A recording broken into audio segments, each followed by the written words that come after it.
Crystal from the Rain Dance Ranch here at the Horny Toad again. It's Horny Toad time. Gonna be doing some projects here in November. And they want to cut this down because there's a view of a mountain over there. It looks way better in real life than it does on the camera. But I think it's a good move. And this is a spineless prickly pear, but it still has some little prickles on it, but it's just easier to manage than your everyday average prickly pear. And I'm going to be taking some home. And one of the interesting things that you can do with these pads, I've read but have not tried, is bury them, and they act as water and nutrients for your plants. So I'm going to be experimenting with that. I'm going to be experimenting growing with these up at my place, which is zone 7. We get a lot of freeze and snow, and these things are pretty hardy in the cold and snow typically. So I'm going to give it a shot. And I'm going to take, like I said, I'm taking a bunch of these with me. I'm going to be planting them under stuff. And the interesting thing is, so notice this is like a tree trunk, like it's real solid compared to the pads, which are real soft and easy to saw through. I mean, it's still a little easier to saw through than most trees.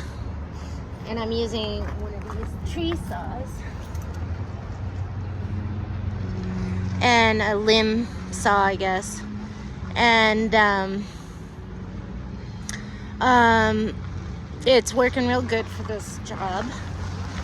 But it was really interesting when I started cutting through this, like water just started pouring out, and then it started to stink, and it's all rotten on the inside there. So that's interesting.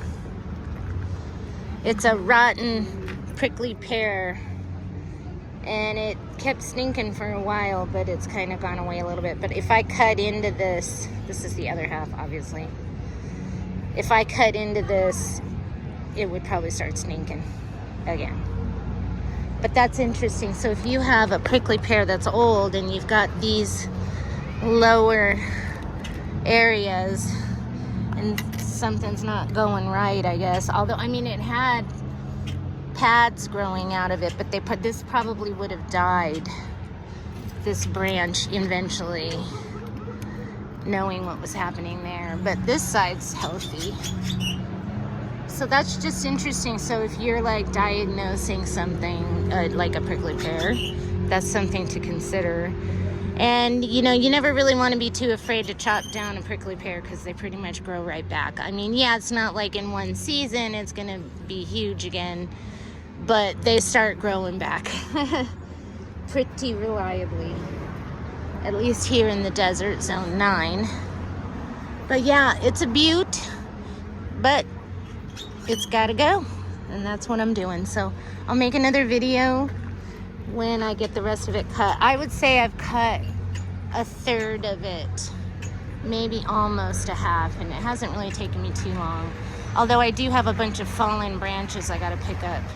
And the thing that's gonna take me the longest is getting, or pads, long connected pads have fallen down right here, and they are heavy, so I've got to cut them up.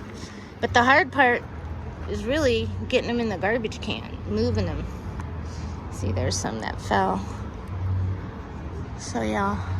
All right, fun with prickly pears, free acupuncture here at the Horny Toad if anybody wants to come and volunteer. Thanks for watching. Crystal at the Rain Dance Ranch.